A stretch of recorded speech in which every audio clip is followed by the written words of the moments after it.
Quero convidá-los a abrir as Escrituras. Segunda carta de Paulo a Timóteo, capítulo 4. Nós vamos ler dos versículos 1 a 5. 2 Timóteo, capítulo 4, versículos de 1 a 5, diz: Conjuro-te perante Deus e Cristo Jesus, que há de julgar vivos e mortos, pela sua manifestação e pelo seu reino. Prega a palavra, insta, quer seja oportuno, quer não. Corrige, repreende, exorta, com toda longanimidade e doutrina, pois haverá tempo em que não suportarão a sã doutrina. Pelo contrário, cercar-se-ão de mestres segundo as suas próprias cobiças, como que sentindo coceira nos ouvidos, e se recusarão a dar ouvidos à verdade, entregando-se às fábulas. Tu, porém, sê sóbrio em todas as coisas, suporta as aflições, faze o trabalho de um evangelista, cumpre cabalmente o teu ministério. Amém, queridos? Graças a Deus pela sua palavra. Quero convidar todos para fecharem seus olhos, pensarem em Deus agora. Vamos orar? Senhor, abrimos nossa alma, nos colocamos agora perante a tua palavra, reconhecemos que ela é a verdade absoluta, nossa única regra de fé e prática, e pedimos que a tua graça nos ajude a entender, a praticar, a viver tudo o que está escrito nesse livro, porque nós cremos no que ele mesmo diz: tudo que foi escrito para o nosso ensino foi escrito. Espírito Santo, que o Senhor mesmo venha aplicar aos nossos corações aquilo que nós necessitamos. O Senhor conhece a vida de cada um que está ao alcance da nossa voz. Que o Senhor, com essa palavra, venha trazer tudo aquilo que a profecia tem em si, que ela venha consolar, que ela venha edificar e que ela venha também exortar, para que nós possamos crescer diante de Ti, sermos pessoas melhores e sermos habilitados para fazermos a Tua obra. Prepara, Senhor, nossas vidas e a nossa igreja para cumprir a missão que o Senhor entregou nas mãos de cada um de nós. Pedimos que o Senhor também cuide desse ambiente, nos dê um momento tranquilo e seguro, proteja nossas vidas contra toda investida contrária, que apenas a Tua voz se faça ouvir aqui, nesse momento. É o que nós te pedimos, em nome de Jesus. Amém. Graças a Deus. Pode sentar, queridos. A verdade incomoda, mas liberta. É sobre isso que eu quero conversar com nossos irmãos nessa noite. A verdade incomoda, mas liberta. E eu quero, para começar, ler uma história que eu acho bastante interessante e que foi publicada num dos informativos da igreja, no nosso sabidinho. E o título é: Não troque a verdade pela mentira. Certo dia, a mentira e a verdade se encontraram. A mentira disse para a verdade: Bom dia, dona Verdade. A verdade foi conferir se realmente era um bom dia. Olhou para o alto, não viu nuvens de chuva, vários pássaros cantavam, e vendo que realmente era um bom dia, respondeu para a mentira: Bom dia, dona Mentira. Então a mentira disse para a verdade: Está calor hoje, não? A verdade, então, conferiu a temperatura e disse: Realmente, está muito calor. Então a mentira convidou a verdade para se banhar no rio. Despiu-se de suas roupas, pulou na água e disse: Venha, dona Verdade, a água está uma delícia. E assim que a verdade, sem duvidar da mentira, tirou suas vestes e mergulhou, a mentira saiu da água e vestiu-se com as roupas da verdade e foi embora. A verdade, por sua vez, recusou-se a vestir-se com as roupas da mentira e, por não ter do que se envergonhar, saiu nua a caminhar pela rua.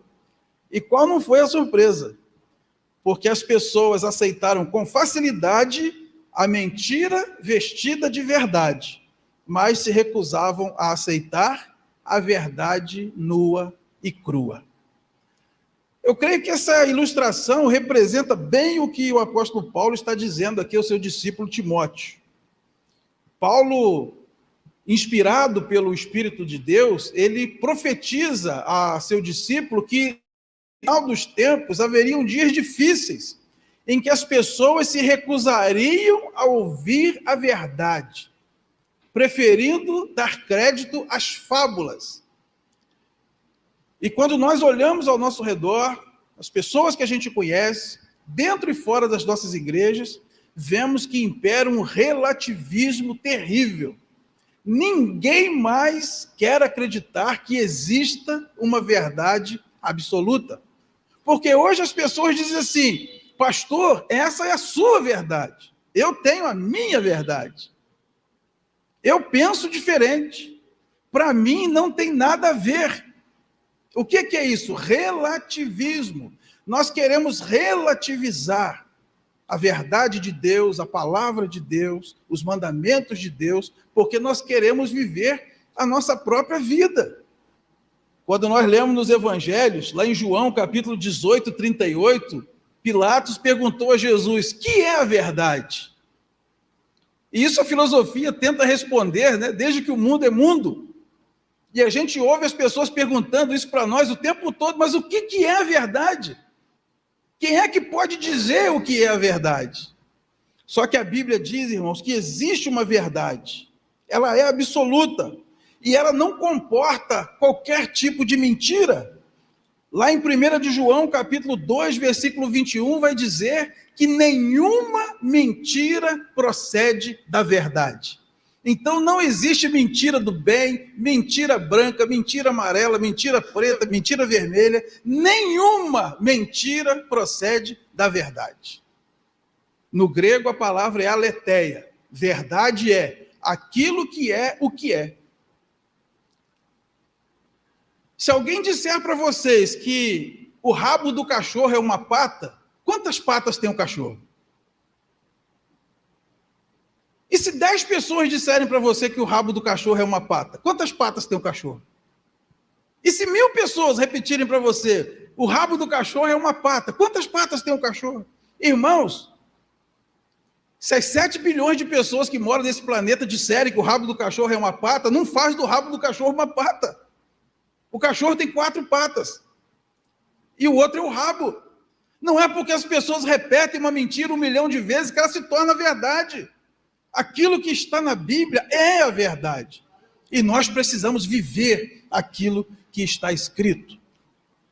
A primeira coisa que eu quero frisar com os irmãos é o seguinte: a verdade incomoda os desobedientes. Não é? Quando nós estamos errados, nós não gostamos que as pessoas falem a verdade conosco, né? Porque ninguém gosta de dar o braço a torcer. Paulo aqui dizendo a Timóteo, ele diz o seguinte, que no final os homens seriam tão rebeldes que quando você falasse a verdade para eles, eles teriam comichões nos ouvidos, teriam coceira nos ouvidos. Ou seja, eles seriam profundamente incomodados pela verdade. E hoje, quando nós dizemos a verdade, nós somos taxados como inimigos da sociedade, politicamente incorretos, gente que não tem amor, gente que não ama o próximo, porque nós dizemos a verdade. Onde nós vamos parar? Escrevendo aos Gálatas, no capítulo 4, versículo 16, Paulo diz: fiz-me porventura vosso inimigo por vos dizer a verdade? Ué, fala a verdade, vira inimigo? Eu prefiro sempre ouvir a verdade. Mas a verdade é igual um remédio amargo. Ela é ruim no momento, mas ela traz cura para o futuro. Imagina que você vai ao médico, faz um exame, pega o resultado, aí a sua esposa ou seu marido, que te ama muito, vê aquele resultado, vê que tem uma coisa grave ali e fala: ai meu Deus, eu não quero aborrecer o meu querido ou minha querida, eu vou falar para ele que não tem nada. E aí faz um café da manhã e fala: amor, fica tranquilo, você não tem nada, está tudo tranquilo. Parece um gesto bonito, mas está ajudando a pessoa que está doente? Quando você está doente, não é melhor ficar sabendo logo para buscar o tratamento? Então a mentira pode agradar naquele momento, mas vai trazer prejuízos sérios no futuro. A verdade pode incomodar num primeiro momento, mas depois aquele incômodo será motivo de agradecimento.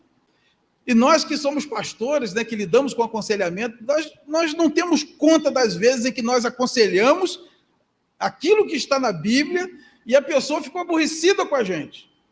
Mas não precisa nem ser profeta. Quando a coisa começa errado, vai dar errado. É igual abotoar a camisa.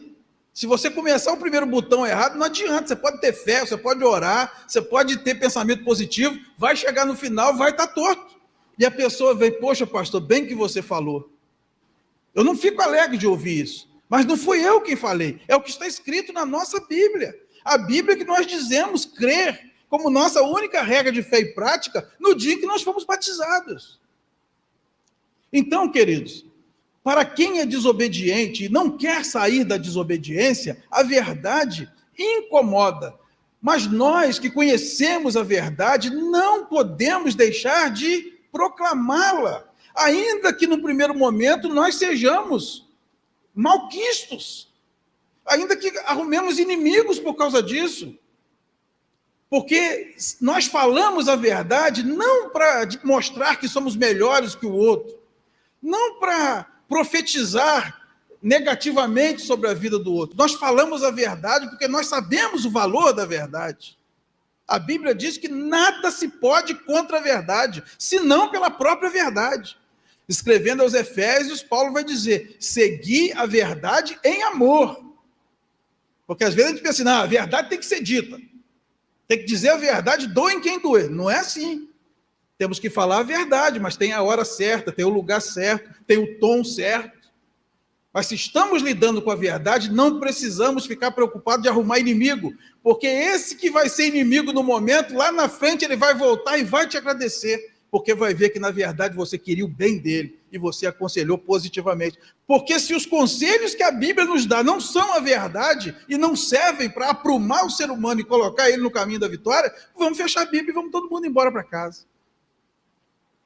A verdade incomoda os desobedientes, mas nós precisamos dizê-las por amor às pessoas e para o bem das pessoas.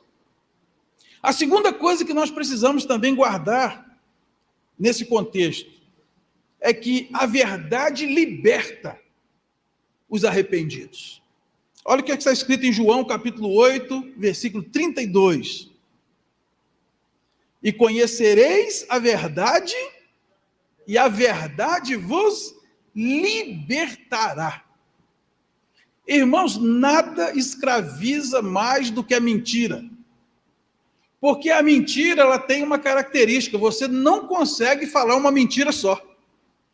Porque quando o indivíduo fala uma mentira, ele tem que depois contar outra mentira para encobrir a primeira. Depois ele tem que contar uma terceira para encobrir as duas. E a vida da pessoa vai de mal a pior. É como está escrito no Salmo 42, versículo 7. Um abismo chama outro abismo. Isso é uma escravidão. A verdade, por sua vez, liberta. Por que a mentira escraviza? Porque o pai da mentira é o diabo. É o inimigo das nossas almas. É o que diz aí no mesmo João, capítulo 8, versículo 44. O diabo é o pai da mentira. Esse já seria um argumento definitivo para nenhum crente falar qualquer tipo de mentira. A Bíblia diz que ele foi mentiroso desde o princípio, porque ele, cobiçando o trono de Deus, ele mentiu aos anjos para promover a grande rebelião. E ele arrastou a terça parte dos anjos com ele, sob mentira. Ele seduziu o ser humano com mentiras. Ele até hoje seduz a humanidade com mentiras. É a única coisa que a Bíblia diz que o diabo criou, a mentira. Fora isso, ele só é imitador, ele não criou mais nada. Ele criou a mentira, ele é o pai da mentira. Então ele quer escravizar as pessoas com a mentira, porque enquanto a pessoa mente, ela é escrava. Eu lembro também de uma história, essa eu acho que até publiquei num dos livros do Sabidinho, que 2 irmãos foram passar uma semana com a avó no sítio, E num dos dias, o menino, jogando pedra com a tiradeira, acertou uma pedrada na cabeça do pato de estimação da avó e matou o pato. E a irmã viu. E ele, para não aborrecer a avó, enterrou o pato, mas a irmã viu e falou assim: ó, tudo bem, eu não falo nada, mas agora você vai precisar me dar uma mão aí quando precisar. Aí no dia que era a vez da menina lavar os pratos, o que ela fazia? O menino lavava no lugar dela. Não, avó, meu irmão vai lavar. Ah, no dia que era para ir lá limpar o curral, o que acontecia? O irmão ia lá limpar o curral no lugar dela. Todas as atividades ruins que apareciam, o menino fazia. Até que um dia, o menino não aguentou mais, chamou a avó e disse: é que eu matei o pato de estimação da senhora e não queria que a senhora ficasse sabendo. A minha irmã viu e está me chantageando até hoje. E a avó falou: mas eu vi você matar o pato. A senhora viu? Eu vi. Mas então por que a senhora não falou nada? A avó daquele menino disse: eu queria ver por quanto tempo você aguentaria a ser escravo da sua irmã por causa dessa mentira que você estava guardando. E assim é com a vida de cada um de nós. Quando nós erramos e encobrimos os nossos pecados, o que acontece? Ficamos na mão do inimigo, que é o pai da mentira. Quando nós erramos, nos arrependemos e confessamos o nosso pecado, o que acontece? Com o pai que viu a gente matar o pato. Ele viu a gente debaixo da árvore. Ele vê tudo o que acontece. A Bíblia diz que eu não consigo fugir dele. Se eu subo ao céu, ele está. Se eu vou no mais profundo abismo, ele está. Não tem lugar onde Deus não me alcance. Ele é onipresente. Ele vê tudo de errado que eu faço. O que acontece quando eu confesso os meus pecados? 1 de João 9. Ele é fiel e justo para nos perdoar os pecados e nos purificar de toda injustiça. Então eu pergunto, irmãos, por que sermos escravos se nós podemos ser livres? O segredo da caminhada cristã é a confissão instantânea. Não adianta se esconder, Deus viu. Ele do céu faz a mesma pergunta: até quando esse meu filho vai ser escravo do Satanás, se ele pode ser livre? Errou, se arrependa, abandone, confesse, receba o perdão do Pai. Conhecereis a verdade e a verdade vos libertará. Enquanto a gente esconde, o provérbio diz: o que encobre as suas transgressões jamais prosperará. A verdade liberta, mas a mentira escraviza. É por isso que nós não podemos viver na mentira. A verdade liberta os arrependidos. E toda a mensagem da Bíblia é uma mensagem de arrependimento. Arrependimento é mudança de ideia, é mudança de direção, é reconhecer o erro e se chegar diante de Deus, reivindicando o preço que foi pago na cruz do Calvário, porque esse erro que nós cometemos também está pago. O que Jesus exclamou na cruz? Uma de suas últimas palavras: está consumado. Tetelestai. No original está pago. Em Colossenses capítulo 2, Paulo diz que Jesus pegou o escrito de dívida que era contra nós e rasgou. Nenhuma condenação há para os que estão em Cristo Jesus. Ele lança os nossos pecados no fundo do mar e diz: deles não mais me lembrarei. A verdade liberta os arrependidos. Em terceiro lugar, Jesus é a verdade libertadora. Vamos abrir em João, capítulo 14, versículos de 1 a 6. Diz assim: não se turbe o vosso coração. Credes em Deus, crede também em mim. Na casa de meu Pai há muitas moradas. Se assim não fora, eu vou-lhe teria dito, pois vou preparar-vos lugar. E quando eu for e vos preparar lugar, voltarei e vos receberei para mim mesmo, para que onde eu estou, estejais vós também. E vós sabeis o caminho para onde eu vou. Disse-lhe Tomé: Senhor, não sabemos para onde vais. Como saber o caminho? Respondeu-lhe Jesus: Eu sou o caminho e a verdade e a vida. Ninguém vem ao Pai senão por mim. Jesus diz que está preparando um lugar para nós, para aquele que se arrepende, para aquele que lava os seus pecados no sangue do Cordeiro. E ele afirma: eu sou a verdade. Jesus é a verdade. Quem segue a Jesus está seguindo a verdade. Ele é o próprio Deus encarnado, que veio ao mundo nos trazer vida e salvação. Reparem o que ele disse aqui: ninguém vem ao Pai. Ele não disse ninguém vai ao Pai. Ninguém vem ao Pai, porque eu e o Pai somos uma coisa só. Somos uma pessoa só. Ele está se incluindo na Trindade, como de fato ele é Deus bendito eternamente. Amém? Como disse o apóstolo Paulo. Então, seguir a Jesus é seguir a verdade. Lá em 1 de João, capítulo 3, versículo 8, ele disse que veio ao mundo destruir as obras do diabo. O diabo não é mentiroso? Não mentiu desde o princípio? Não é o pai da mentira? Jesus é a verdade que veio destruir as mentiras do inimigo, para nos colocar no rumo certo, no trilho certo, de volta ao caminho de Deus. Ele é o caminho. Quem segue Jesus está na direção certa para chegar ao Pai. É por isso que em João 8,36 diz: se o Filho vos libertar, verdadeiramente sereis livres. Conhecereis a verdade e a verdade vos libertará. Jesus é a verdade, então se o Filho vos libertar, verdadeiramente sereis livres. Jesus é a verdade libertadora. Irmãos, desde que eu conheci a Jesus de verdade, e isso foi lá pelos idos de 1987, de lá para cá eu já errei muito, mas meus erros foram todos assim de escorregar na humanidade. Precipitação, decisões às vezes erradas, mas todas as decisões importantes da minha vida e tudo que é importante da minha vida, eu sempre procurei fazer aquilo que Jesus disse. Eu sempre obedeci aos meus pais da forma como Jesus disse.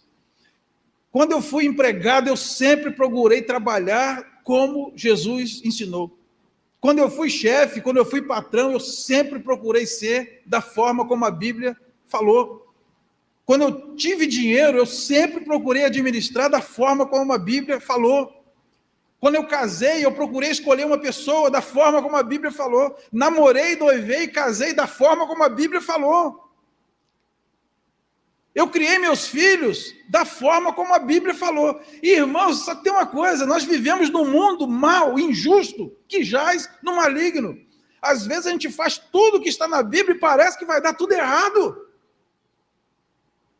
Quantos prejuízos financeiros, quantas injustiças no trabalho, tanto vindo de chefe quanto vindo de empregado.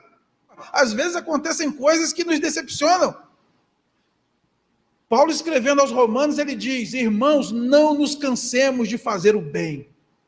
Muitas vezes nós seguimos a Jesus, fazendo tudo o que ele disse, e a gente parece que é passado para trás, é feito de bobo.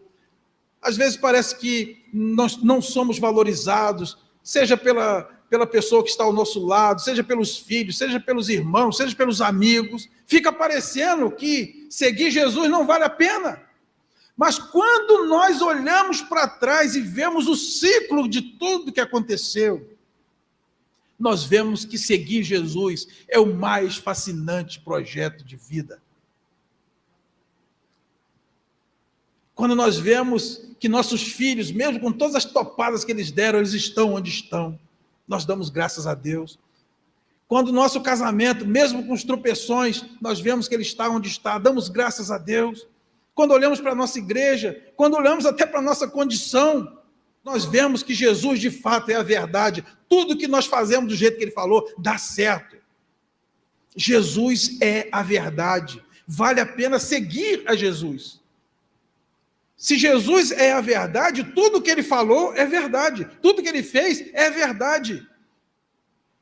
Porque Jesus é o Verbo vivo, ele é a palavra de Deus encarnada, Jesus é a Bíblia andando entre os homens. Toda a Bíblia aponta para Jesus, e Jesus é o tema principal da Bíblia. Então ele é a verdade, é nele que nós vivemos, é a ele que nós precisamos seguir. Nós nunca podemos trocar a verdade por mentira, deixar de seguir o Evangelho, os ensinos de Jesus, por fábulas. Fábulas muitas vezes engendradas dentro das próprias igrejas, com teologias malucas e mirabolantes que nada tem com o Evangelho. Quanta gente se perdeu no caminho por acompanhar ou por seguir o canto da sereia, ao invés de seguir o Evangelho do Senhor Jesus. Jesus é a verdade libertadora. Ele veio ao mundo nos libertar da mentira e nos conduzir para um lugar maravilhoso que ele está preparando para nós desde o dia que ele subiu. Ele diz: eu vou preparar-vos lugar para que onde eu estiver, vocês estejam também. Concluindo, queridos, andar na verdade nem sempre é fácil. Andar na verdade, às vezes, significa andar na contramão. Nesse mundo relativizado, onde cada um tem sua verdade, você bater pé e dizer que não abre mão dos princípios e valores da Bíblia, revelados em Cristo, significa que você pode perder algumas amizades, ter algum prejuízo financeiro, não crescer tanto numa carreira profissional, mas vai significar que você vai completar o ciclo da sua vida em paz, e vai poder dizer, como o apóstolo Paulo disse: completei a carreira, combati o bom combate, guardei a fé. Você vai poder dizer, como Paulo diz a Timóteo nesse texto: cumpre cabalmente o teu ministério. Se seguirmos a Cristo e a verdade que ele ensina, nós completaremos o ciclo, não ficará nada para trás. Porque, irmãos, quando nós seguirmos a verdade e colocarmos Deus como centro da nossa vida, ele vai cuidar para que tudo que é dele para nós chegue às nossas vidas de um jeito ou de outro. Cada real de prejuízo que você tiver por obedecer a palavra, Deus vai multiplicar na tua vida. Cada pessoa que te abandonar por causa da verdade, Deus vai te levantar 100 irmãos no lugar. Lá na terceira carta de João, capítulo 1, versículos 3 e 4, ele diz para um irmão presbítero amado: fiquei sobremodo alegre pela vinda de irmãos e pelo seu testemunho da tua verdade, como tu andas na verdade. Não tenho maior alegria do que esta, a de ouvir que meus filhos andam na verdade. João, como pai na fé daqueles irmãos, declarou isso. E eu penso que é exatamente o que Deus tem para dizer para nós, irmãos. Deus, exatamente nesse momento, ele brada do céu com a sua voz de trovão: eu não tenho maior prazer em ouvir que meus filhos andam na verdade. Porque a outra opção é viver na mentira. E nenhuma mentira provém da verdade. Qualquer mentira não vem de Cristo. Não diga que é para ajudar, não diga que é para fazer o bem, não diga que é para não entristecer. Nenhuma mentira provém da verdade. O pai da mentira é outro. Ele é mentiroso desde o princípio. O prazer de Deus é que seus filhos vivam na verdade. Vamos ficar de pé, queridos.